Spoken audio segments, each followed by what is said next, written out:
감히 내 방에 있어야 할 비단 저고리가 왜 이 천한 머슴의 방에서 나오는 것이냐? 남편이 숨겨둔 이 추악하고도 기막힌 비밀을 마주한 순간 나의 세상은 처참히 무너져 내렸다. 남편이 몰래 숨겨준 젊은 머슴의 방에서 발견한 내 비단 저고리 지금 시작합니다. 조선시대 명문가인 최판서 댁의 정실 부인 윤 씨는 평생을 가문의 명예와 안녕을 위해 헌신해 온 여인이었습니다. 그녀는 엄격한 예법 아래 단 한 번도 흐트러진 모습을 보이지 않았으며 집안의 모든 대소사를 빈틈없이 챙기는 현숙한 아내였습니다. 하지만 그녀의 헌신 뒤에는 남편 최판서의 싸늘한 냉대와 무관심이 자리 잡고 있었습니다. 최판서는 아내의 지혜와 강직함을 시기했고 그녀의 친정에서 가져온 막대한 재산을 호시탐탐 노리고 있었습니다.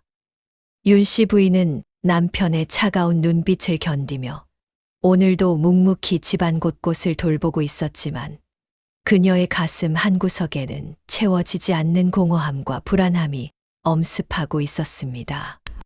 이것은 거대한 폭풍이 몰아치기 전의 고요함과도 같았습니다.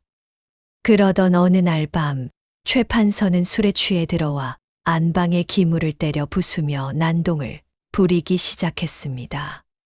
그는 아내를 향해 입에 담지 못할 욕설을 퍼부으며 그녀의 존재 자체를 부정했습니다.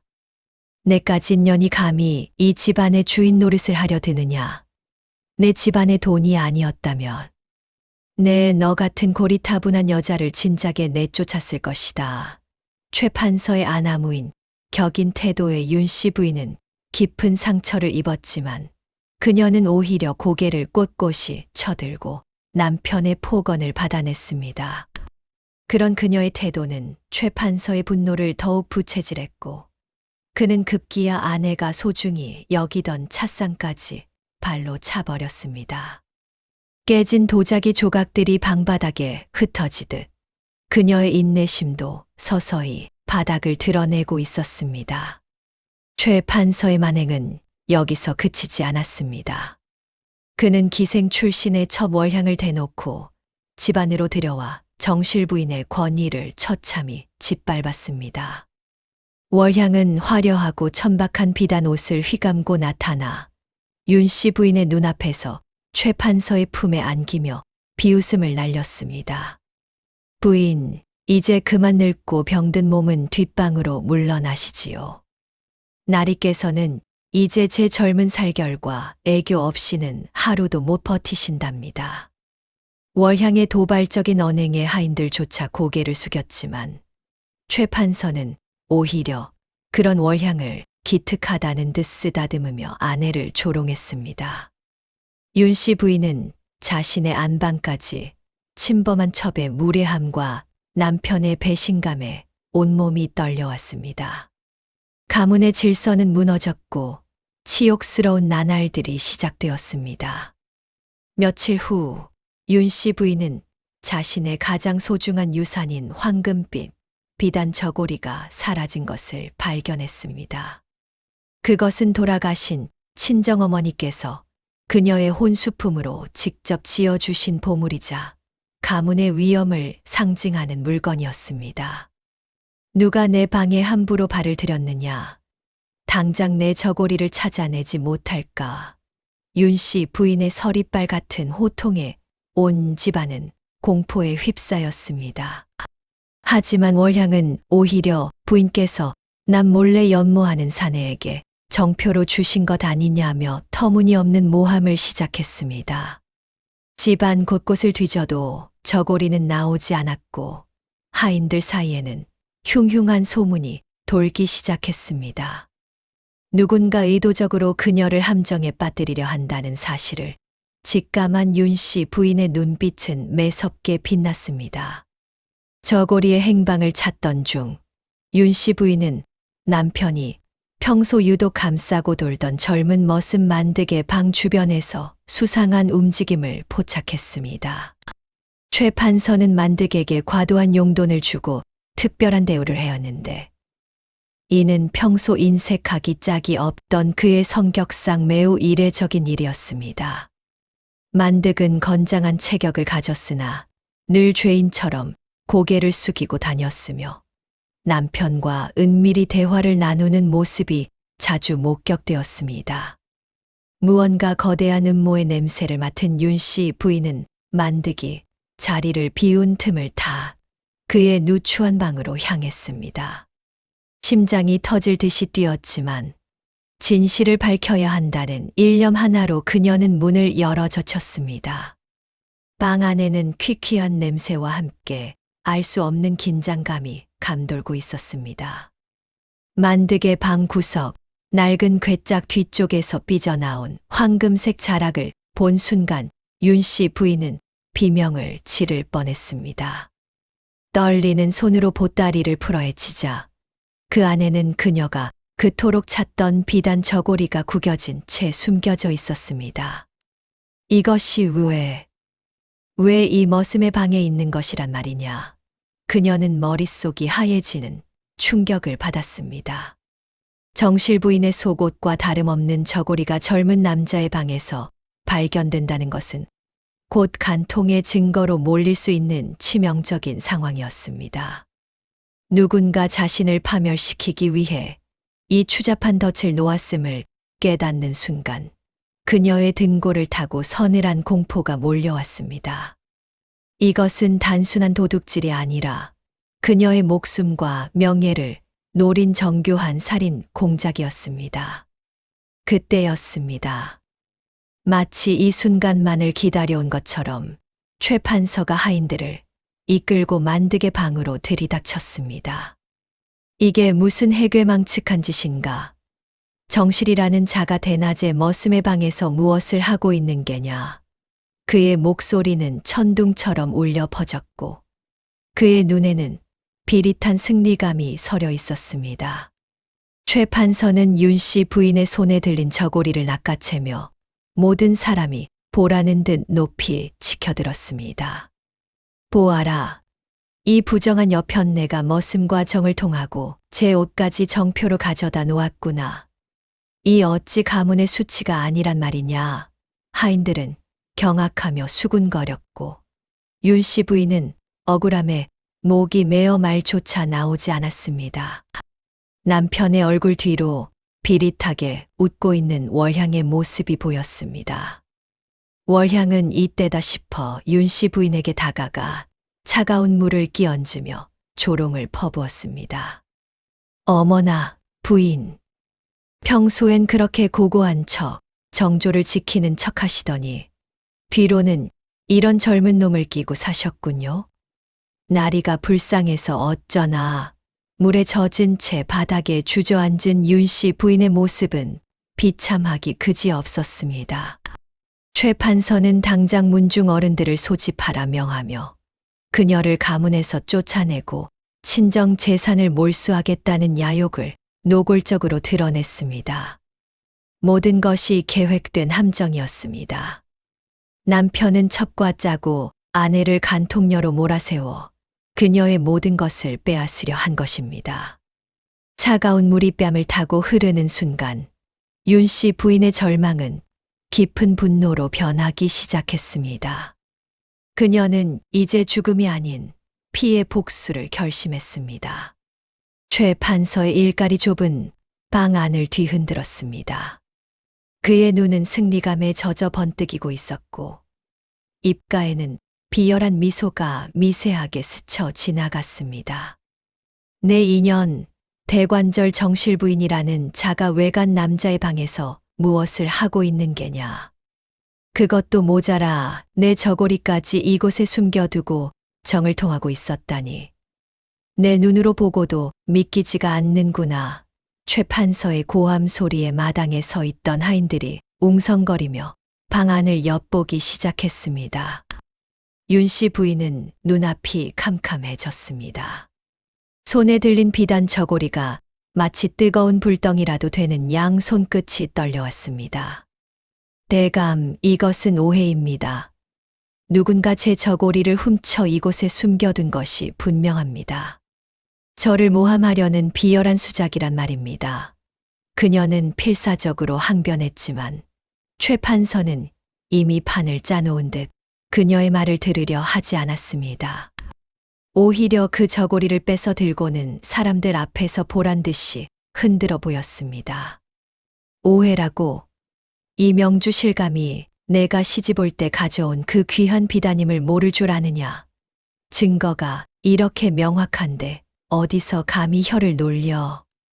윤 씨 부인은 자신의 방에서 가장 아끼던 저고리가 왜 하필 이곳 젊은 머슴 만득의 낡은 괴짝 뒤에 숨겨져 있었는지 도무지 이해할 수 없었습니다.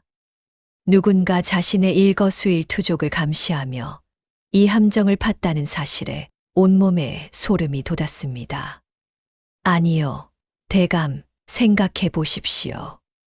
제가 만약 부정한 짓을 저질렀다면 왜 제 정체가 드러날 이런 귀한 옷을 이곳에 두었겠습니까? 이것은 저를 내쫓기 위한 누군가의 간계입니다. 그녀의 목소리는 떨렸지만 결연했습니다. 하지만 최 판서는 코웃음을 치며 그녀의 턱을 거칠게 잡아 올렸습니다. 간계라니? 내년의 욕정이 앞서서 앞뒤를 가리지 못한 것을 누굴 탓하느냐. 이 머슴놈과 눈이 맞아 가문의 명예를 진흙탕에 처박다니 용서할 수 없다. 그의 눈빛은 이미 그녀를 죄인으로 낙인 찍고 있었습니다. 부인은 최 판서의 눈 너머에서 번뜩이는 탐욕을 보았습니다.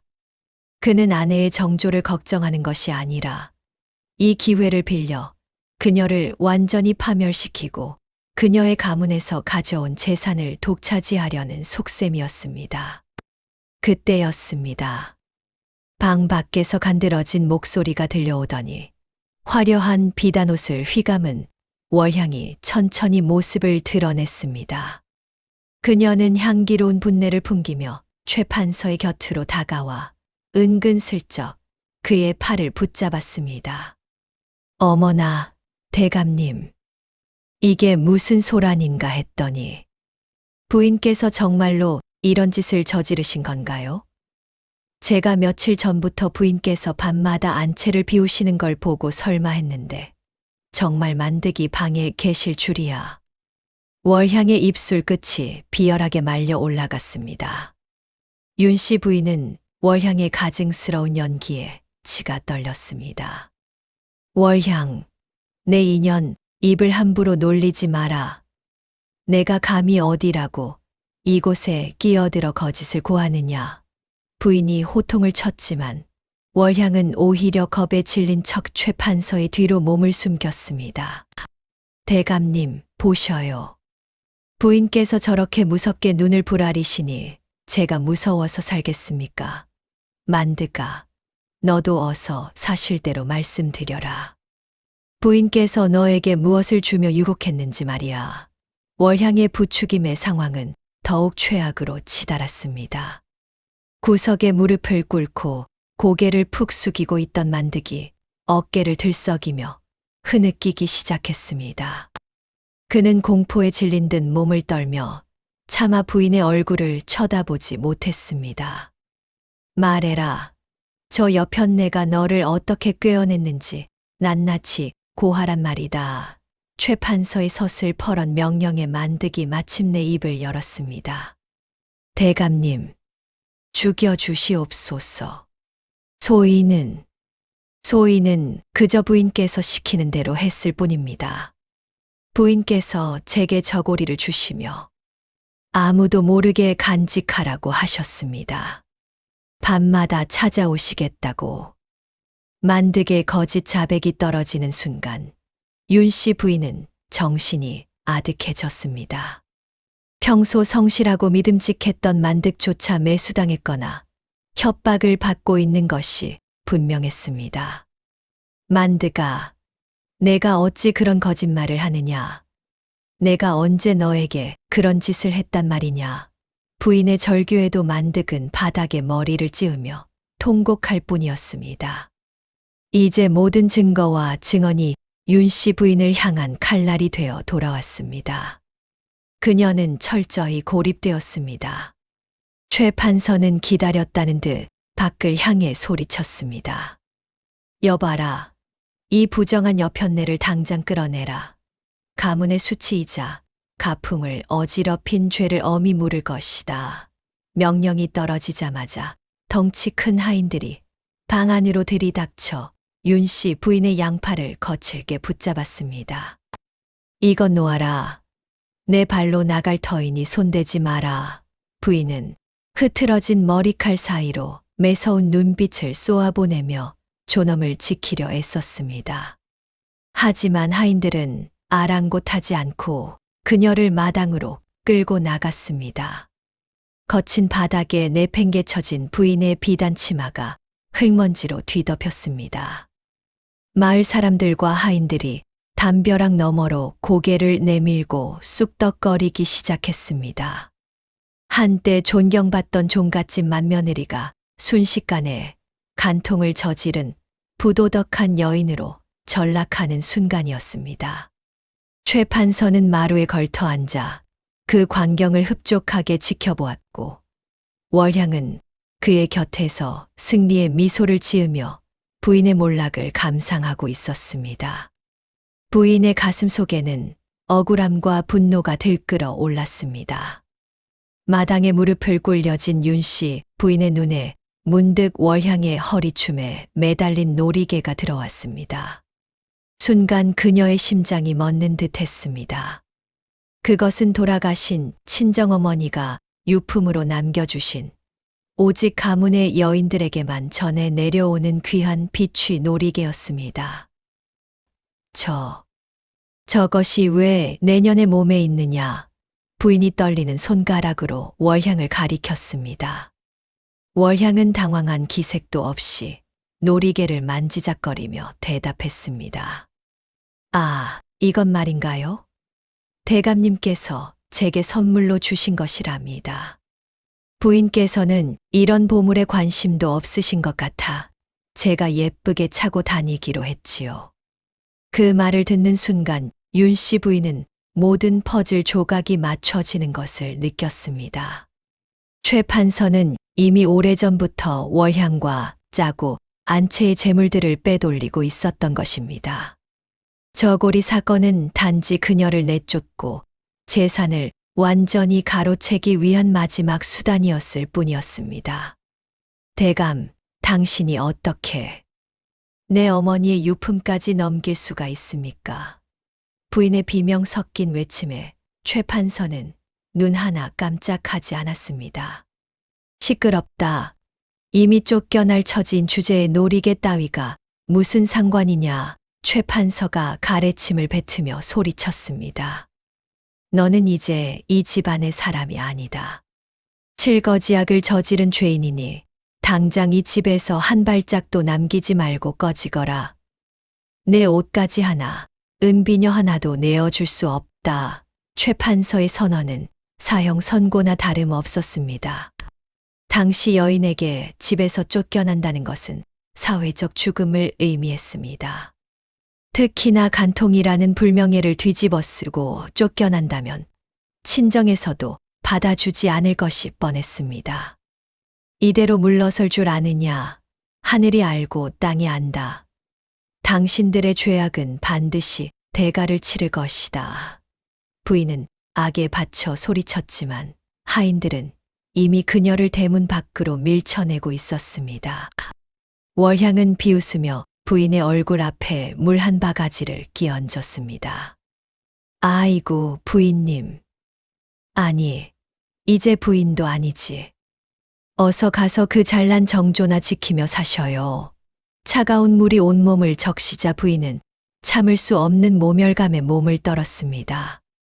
대문이 쾅 닫히고 홀로 남겨진 윤 씨 부인은 멍하니 닫힌 문을 바라보았습니다. 하지만 그녀는 주저앉아 울고만 있을 여자가 아니었습니다.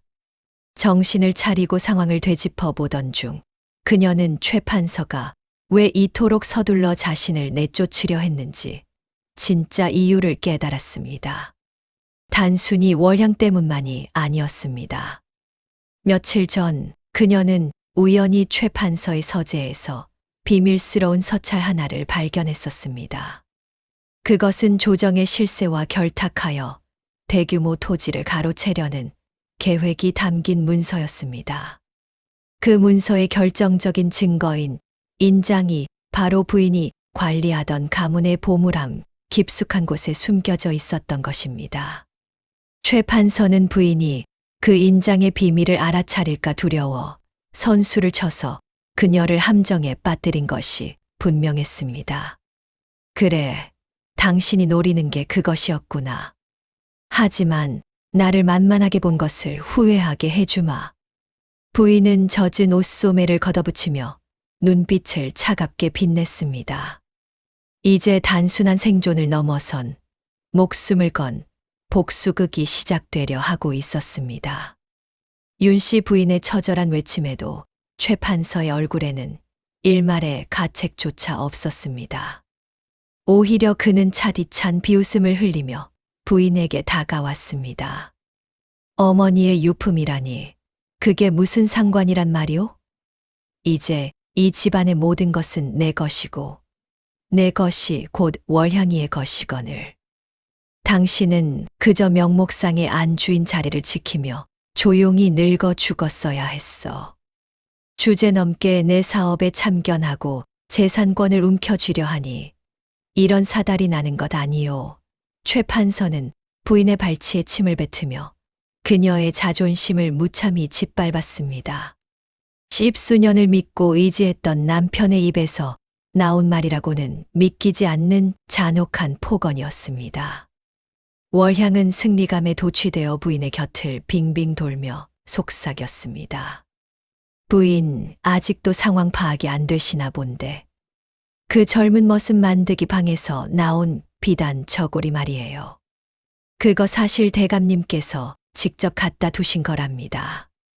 부인께서 깊이 잠든 밤 대감님이 손수 부인의 옷궤에서 꺼내 만드기 놈의 이불 밑에 숨기셨죠. 당신을 간통녀로 몰아내기 위해 우리 두 사람이 얼마나 공을 들였는지 아세요? 월향의 조롱 섞인 진실은 날카로운 칼날이 되어 윤 씨 부인의 심장을 후벼 팠습니다. 남편이 직접 자신을 함정에 빠뜨렸다는 사실에 부인은 온몸이 부들부들 떨려왔습니다. 최 판서는 품 안에서 미리 준비해둔 종이 한 장을 꺼내 들었습니다. 그것은 부인이 간통을 저질렀음을 시인한다는 가짜 자백서였습니다. 자, 여기 지장을 찍으시오. 순순히 물러난다면 목숨만은 살려주겠소. 하지만 거부한다면 당신뿐만 아니라 저 머슴 놈과 친정 식구들까지 무사하지 못할 것이오. 최 판서의 협박에 부인은 눈을 부릅떴습니다. 이런 법이 어디 있습니까? 하늘이 무섭지도 않으십니까? 부인이 저항하려 하자 최 판서의 수하들이 달려들어 그녀의 팔을 강제로 제압했습니다.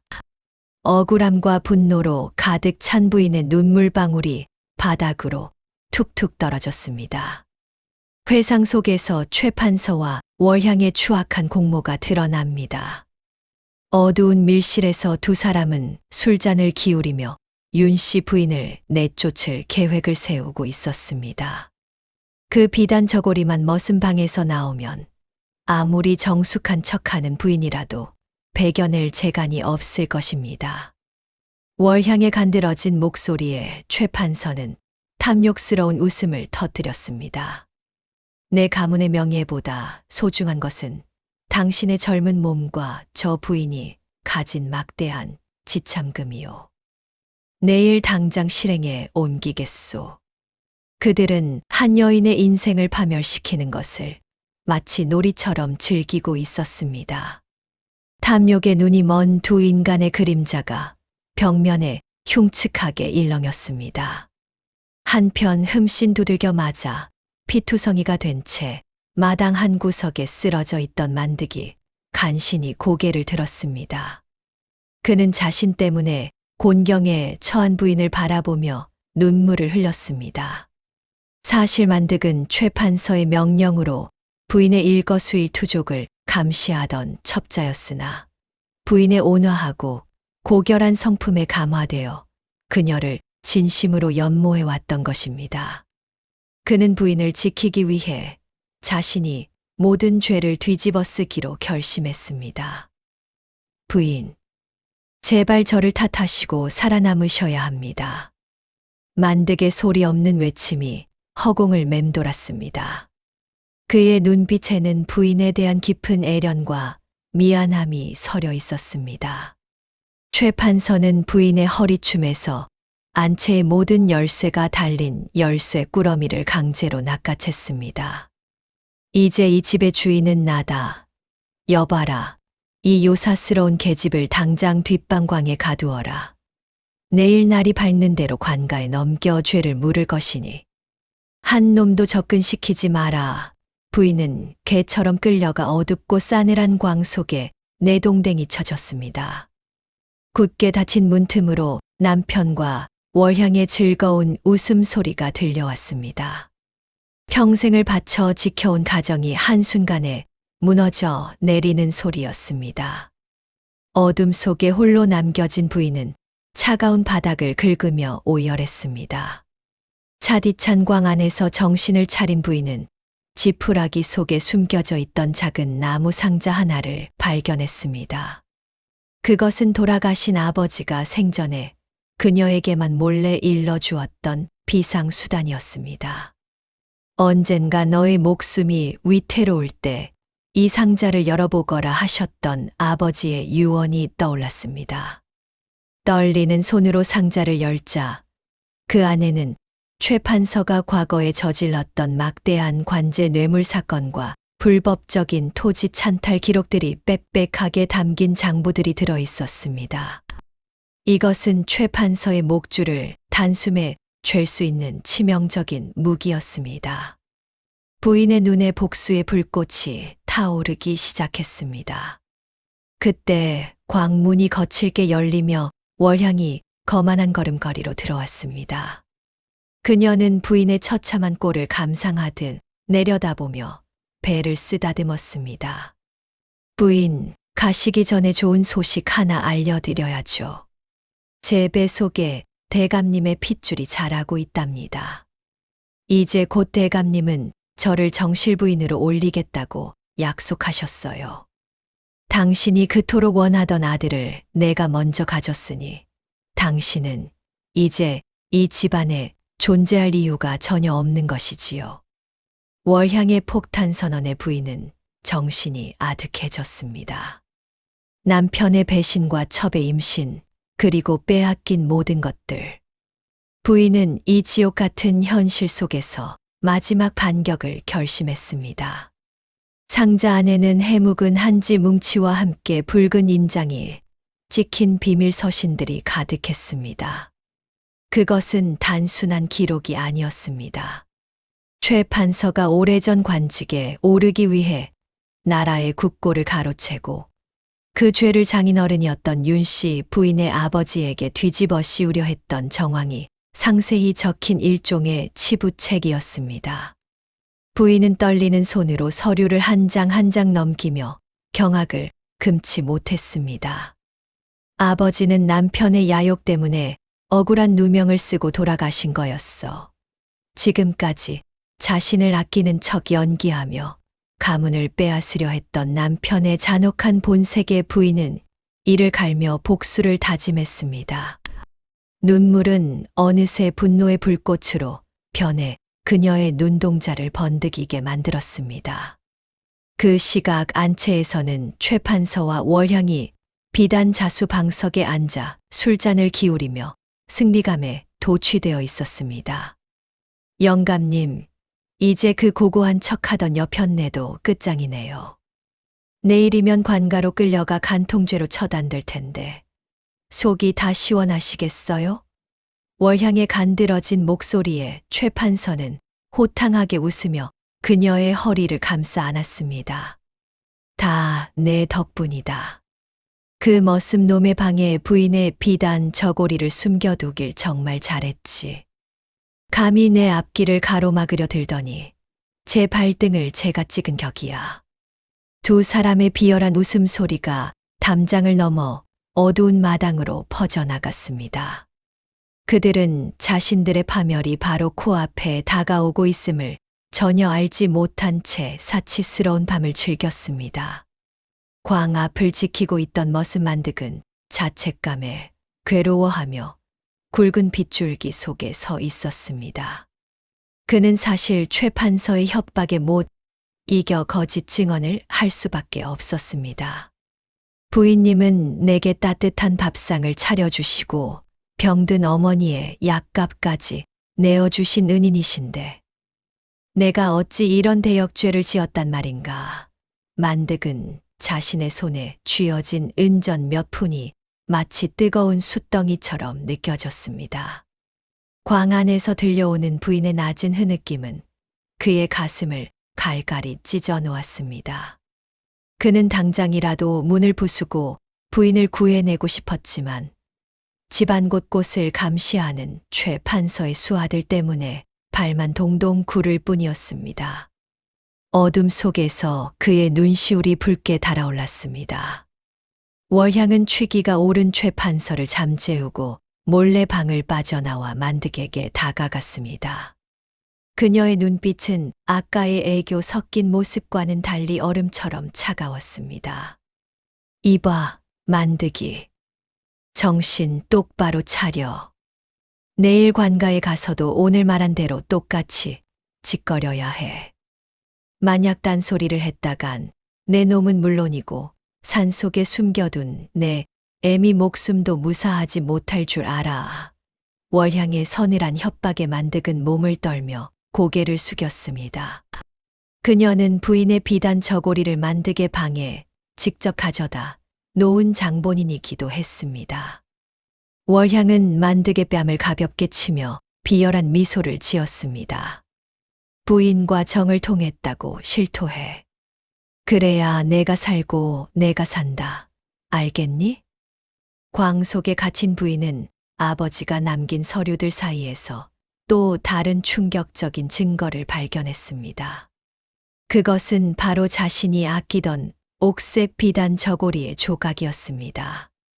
부인은 그날 밤 누군가 보낸 차를 마시고 정신을 잃었던 기억을 떠올렸습니다.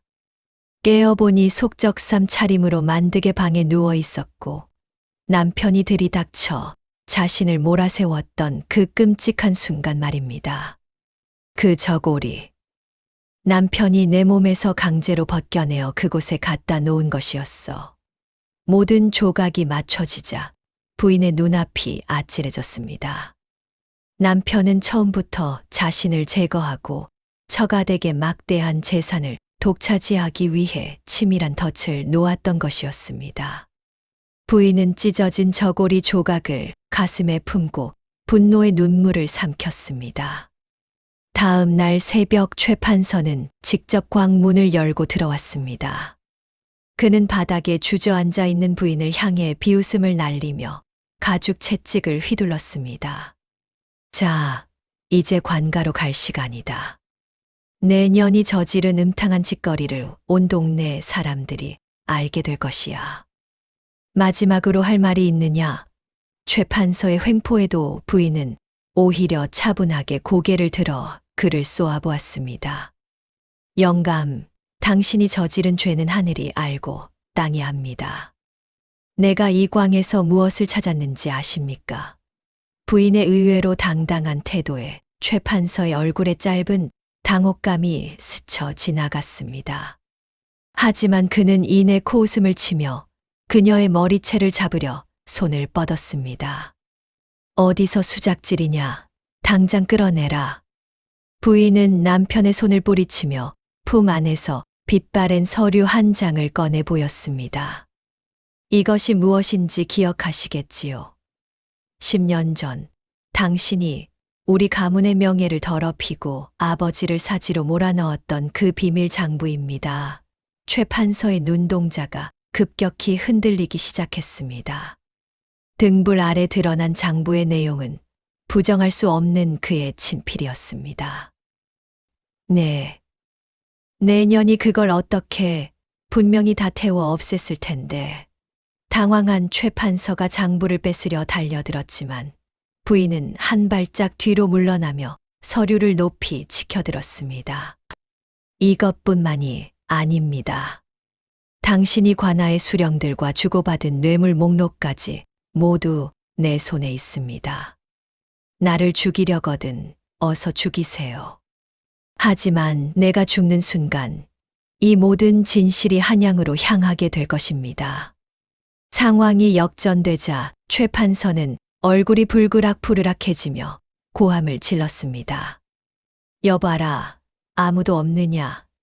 이 요망한 계집의 입을 당장 봉해라. 하지만 부인의 일가래 밖에서 대기하던 하인들도 머뭇거리며 선뜻 다가오지 못했습니다. 부인은 그 틈을 타 더욱 매섭게 몰아붙였습니다. 지금 내보내 주신다면 장부는 묻어두겠습니다. 하지만 나를 관가로 끌고 가려 한다면 당신의 목이 먼저 단두대에 오를 것입니다. 선택하시지요. 판서 어른, 최 판서의 이마에 식은땀이 흘러내렸습니다. 탐욕과 공포 사이에서 갈등하던 그의 눈이 살기로 가득 차기 시작했습니다. 그는 결국 품 안에서 단검을 꺼내 들며 부인을 향해 달려들었고 그 순간 광문이 거칠게 열리며 누군가 뛰어들어왔습니다. 최 판서의 손이 허공에서 멈췄습니다. 그의 눈은 부인이 들고 있는 빛바랜 서류, 10년 전의 진실이 담긴 비밀 장부에 고정되었습니다. 이게 어떻게 내년의 손에. 그의 목소리는 갈라졌고 오만했던 표정은 순식간에 공포로 뒤덮였습니다. 부인은 싸늘한 미소를 지으며 장부를 더 높이 치켜들었습니다. 당신이 우리 가문을 무너뜨리고 아버지를 죽음으로 몰아넣은 뒤 그 증거를 영원히 없앴다고 믿었겠지요. 하지만 하늘은 무심하지 않았습니다. 당신이 그토록 아끼던 이 집의 가장 깊숙한 곳, 바로 이 광 아래 비밀 공간에 당신의 죄악이 잠들어 있었습니다. 부인의 목소리는 얼음처럼 차가웠고 최 판서는 뒷걸음질을 치며 바닥에 주저앉았습니다. 그때 굳게 닫혀있던 광의 문이 거칠게 열리며 밝은 햇살이 쏟아져 들어왔습니다. 최 판서가 당황하여 고개를 돌리자 그곳에는 마을의 원로들과 관가에서 파견된 포졸들이 서 있었습니다. 그리고 그들의 맨 앞에는 죽은 줄로만 알았던 부인의 친오빠 윤 대감이 서슬퍼런 눈빛으로 서 있었습니다. 내 이놈 최 판서, 감히 내 누이에게 간통의 누명을 씌우고 가문의 유산까지 가로채려 했느냐. 윤 대감의 호통에 최 판서의 얼굴은 흙빛으로 변했습니다. 모든 것이 부인이 미리 짜놓은 덫이었다는 사실을 그는 그제야 깨달았습니다. 부인은 이미 며칠 전부터 친가의 연락을 취해 모든 증거를 준비해 두었던 것입니다. 부인은 품속에서 문제의 비단 저고리를 꺼내 최 판서의 발밑에 던졌습니다. 이것이 당신이 만드기에 방에 몰래 숨겨두고 나를 음탕한 여자로 몰려했던 그 증거입니까? 참으로 가련한 수작입니다. 부인의 말에 구경하던 하인들과 마을 사람들이 웅성거리기 시작했습니다. 세상에, 판서 어른이 자기 부인을 내쫓으려고 머슴이랑 짜고 저런 짓을 했다니. 정말 소름 끼치는구먼. 사람들의 비난 섞인 시선이 최 판서에게 쏟아졌습니다. 평생을 명예와 체면 하나로 버텨온 최 판서에게 그것은 죽음보다 더한 굴욕이었습니다. 그는 입술을 떨며 아무런 변명도 하지 못한 채 고개를 떨구었습니다. 그때 구석에서 벌벌 떨고 있던 첩 월향이 몰래 빠져나가려 슬그머니 발걸음을 옮겼습니다. 하지만 부인의 날카로운 눈길을 피할 수는 없었습니다. 어딜 가느냐 월향아. 내 죄가 이 장부에 고스란히 적혀 있거늘. 부인은 순식간에 달려가 월향의 머리채를 잡아 채 중앙으로 끌어냈습니다. 인연이 최 판서와 결탁하여 우리 가문의 재산을 빼돌리고 나를 모함하기 위해 저고리를 훔쳐 만드기의 방에 갖다 놓은 주범입니다. 월향은 비명을 지르며 발버둥 쳤지만 부인의 단호한 손길을 뿌리칠 수 없었습니다. 화려했던 월향의 가채는 흐트러졌고 그녀의 가식적인 아름다움은 추악한 본 모습을 드러냈습니다. 공포에 질린 머슴 만득이 결국 무릎을 꿇고 오열하며 진실을 털어놓기 시작했습니다. 마님 죽을 죄를 지었습니다. 판서 어른께서 제 눈먼 노모의 목숨을 담보로 협박하셨습니다.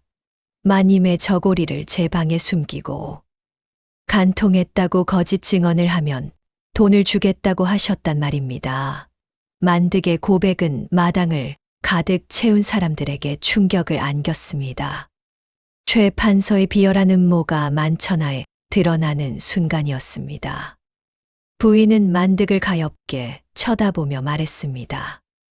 내 죄 또한 가볍지 않으나 위협에 못 이겨 저지른 일이니 관가에서 정당한 처벌을 받아라. 하지만 너를 이용한 저 인간들은 절대 용서치 않을 것이다. 관가의 포교가 앞으로 걸어 나와 최 판서의 앞을 막아섰습니다.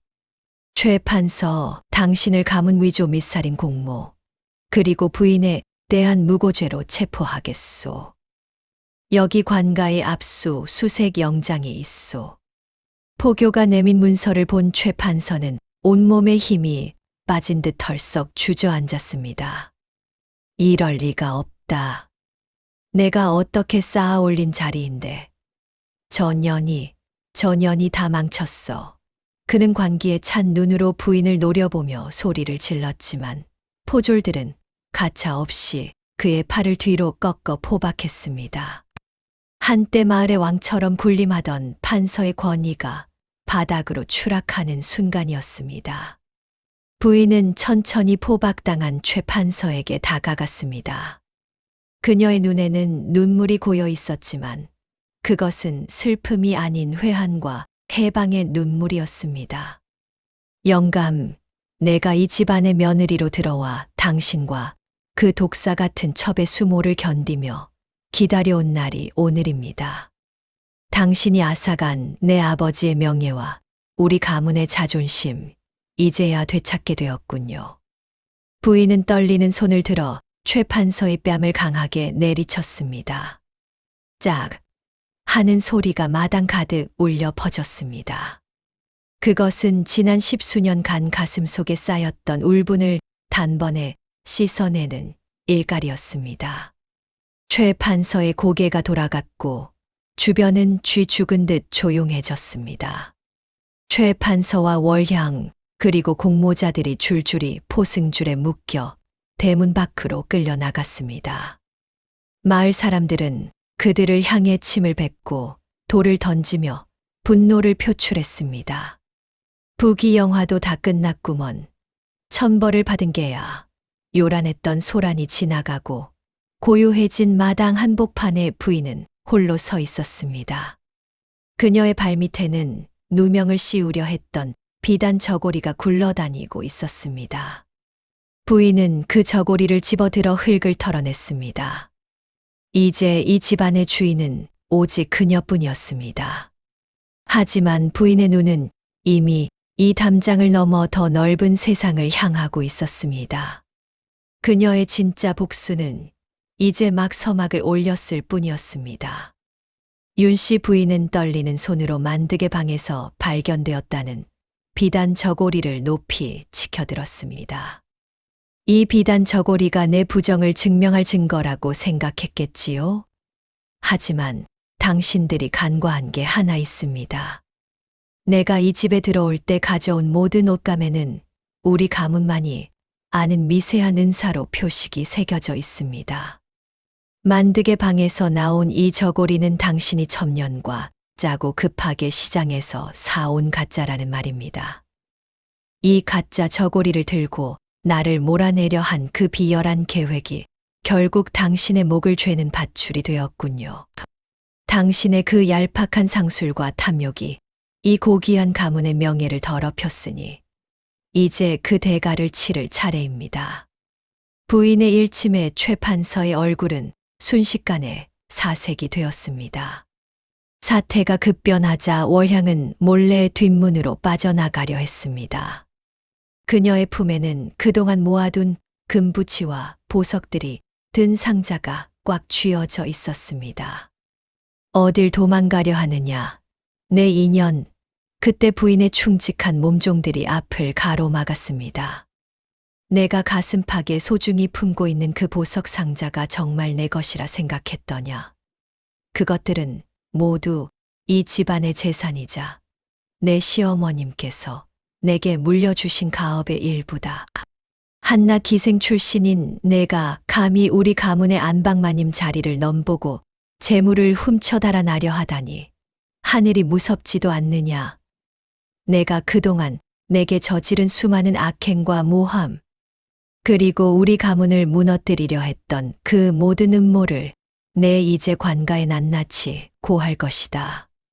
너는 이제 비단옷 대신 거친 죄수복을 입게 될 것이다. 마을 사람들이 하나둘씩 최 판서의 집 앞으로 모여들었습니다. 관가의 포졸들에 의해 포박당에 끌려 나오는 최 판서와 월향의 모습에 사람들은 경악을 금치 못했습니다. 이것 보십시오. 대대로 덕망 높기로 소문났던 최 판서 댁의 실체가 바로 이것입니다. 자신의 출세를 위해 가문을 팔고 조강지처를 내쫓기 위해 머슴과 부정을 저질렀다는 누명을 씌운 자입니다. 부인의 우렁찬 외침에 구경하던 사람들은 수군거리기 시작했습니다. 세상에, 부인을 음해하려고 머슴방에 저고리를 숨기다니 천벌을 받을 인간들. 저런 천하의 못된 인간들이 있나. 최 판서는 수치심에 고개를 들지 못했고 월향은 악을 쓰며 발버둥 쳤지만 포졸들의 억센 손길을 뿌리칠 수 없었습니다. 한때의 위험은 온데간데 없고 오직 추악한 범죄자의 모습만이 남았습니다. 그때 죄책감에 고개를 숙이고 있던 머슴 만득이 부인 앞에 무릎을 꿇었습니다. 그는 품속에서 품어온 누런 종이 한 장을 꺼내 포교에게 건넸습니다. 나리, 이것이 최 판서 대감이 저와 맺은 은밀한 계약서입니다. 제가 마님을 연모하여 저고리를 훔쳤다고 거짓 자백을 하면 제 노비 문서를 태워주고 평생 먹고 살 큰돈을 주겠다고 약조하셨던 문서입니다.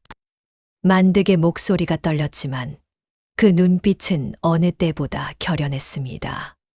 최 판서의 얼굴이 순식간에 흙빛으로 변하며 비명을 질렀습니다. 내 이놈 만드가, 내가 감히 나를 배신해. 내가 살고 싶어서 미쳤구나. 최 판서의 고함에도 만득은 물러서지 않았습니다. 사람답게 살고 싶었습니다. 마님처럼 자비로운 분을 해치는 일은 더 이상 할 수 없습니다. 월향이 끝까지 독서를 내뱉으며 부인에게 달려들려 하자 부인의 손이 허공을 갈라 월향의 뺨을 강하게 내리쳤습니다. 짝 하는 소리가 마당에 크게 울려 퍼졌습니다.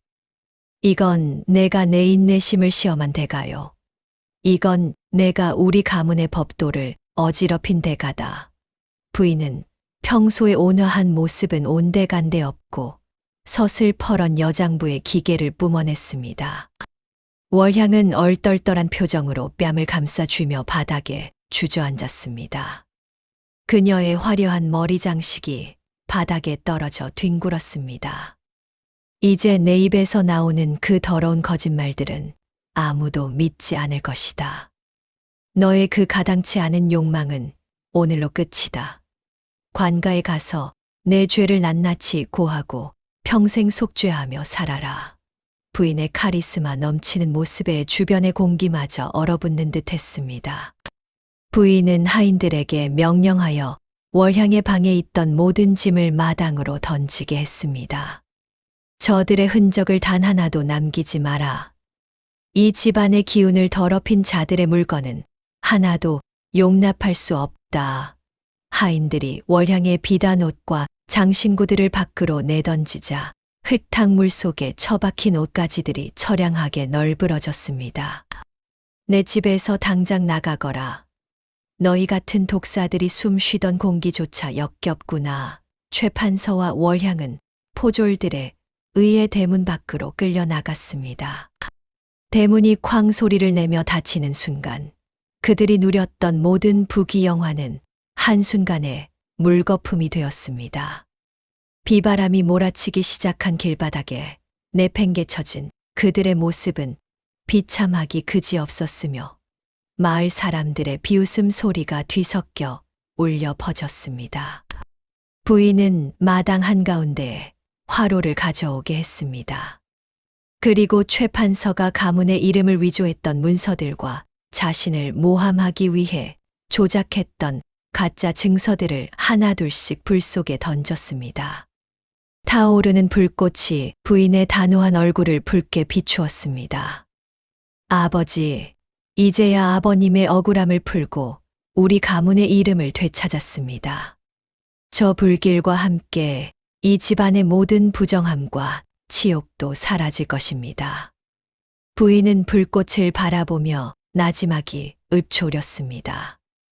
옆에서 그 모습을 지켜보던 만득은 고개를 깊게 숙인 채 묵묵히 서 있었습니다. 부인은 이제야 가슴 속에 응어리져 있던 십수년의 한이 씻겨 내려가는 기분을 느꼈습니다. 연기는 밤하늘로 흩어졌고 가문의 새로운 시작을 알리는 듯 했습니다. 관가로 압송되기 직전 최판서는 마지막으로 부인을 바라보며 애원하듯 말했습니다. 부인, 내가 잘못했소. 한 번만 기회를 주시오. 우리가 함께한 세월을 생각해서라도 제발. 하지만 부인의 눈빛은 한겨울 얼음장처럼 차가웠습니다. 당신이 내게 준 기회는 오직 죽음과 멸시뿐이었습니다. 당신이 머슴의 방에 내 저고리를 숨길 때 우리의 인연은 이미 난도질당에 끊어진 것입니다. 당신의 탐욕이 부른 이 비극을 온전히 스스로 감당하십시오. 다시는 내 눈앞에 나타나지 마시오. 부인은 단호하게 등을 돌려 집 안으로 걸어 들어갔고 최판서는 절규하며 포졸들에게 끌려갔습니다. 달빛 아래 홀로 남겨진 대문은 굳게 닫혔고 부인은 비로소 진정한 자유와 승리를 맞이했습니다. 세월이 흘러 한때 권세를 누리며 남부러울 것 없이 살던 최판서와 월향의 모습은 이제 온데간데 없었습니다. 그들은 이제 다 해진 옷을 걸친 채 저작거리를 전전하며 남이 먹다 버린 음식 찌꺼기를 구걸하는 처지로 전락했습니다. 이것 좀 보게, 저희가 그 기세등등하던 최판서 아니야. 사람들의 차가운 손가락질과 조롱 섞인 비웃음이 비수처럼 가슴을 찔렀지만 당장의 배고픔과 추위 앞에서는 자존심조차 사치였습니다. 월향은 화려했던 비단옷 대신 떼국물 흐르는 누더기를 입고 흙바닥에 주저앉아 신세를 한탄하며 울부짖었으나 누구 하나 동정의 눈길을 보내지 않았습니다. 그들이 부린 탐욕과 잔인한 배신은 결국 비참한 부메랑이 되어 돌아와 그들의 영혼까지 갉아먹고 있었습니다. 차가운 겨울 빗줄기가 그들의 초라한 몰골 위로 사정없이 쏟아지며 악행의 대가가 얼마나 가혹하고 철저한지를 온 세상에 증명하고 있었습니다. 모든 풍파가 지나간 뒤 윤씨 부인은 무너졌던 가문을 다시 세우고 마침내 진정한 평온을 찾았습니다. 그녀는 더 이상 누군가의 아내나 배신의 희생자가 아닌 스스로 자신의 운명을 개척하고 가문을 지켜내는 당당하고 강인한 여주인으로 거듭났습니다. 만득은 자신의 지난 잘못을 진심으로 뉘우치며 그녀의 곁에서 묵묵히 충성을 다했고 두 사람은 신분의 벽과 과거의 아픔을 넘어 서로를 깊이 신뢰하는 동반자가 되었습니다. 활짝 핀 목단 꽃이 가득한 정원을 거닐며 부인은 깊은 숨을 내쉬며 미소 지었습니다. 어둠이 길었으나 결국 정의의 빛이 승리하는구나. 그녀의 단호하고도 우아한 얼굴 위로 찬란한 햇살이 내려앉았습니다. 지옥 같았던 배신의 상처를 딛고 일어선 그녀의 앞날에는 이제 오직 찬란한 영광과 평화만이 가득할 것임을 암시하며 이 길고도 치열했던 복수와 반전의 이야기는 장엄한 마침표를 찍었습니다.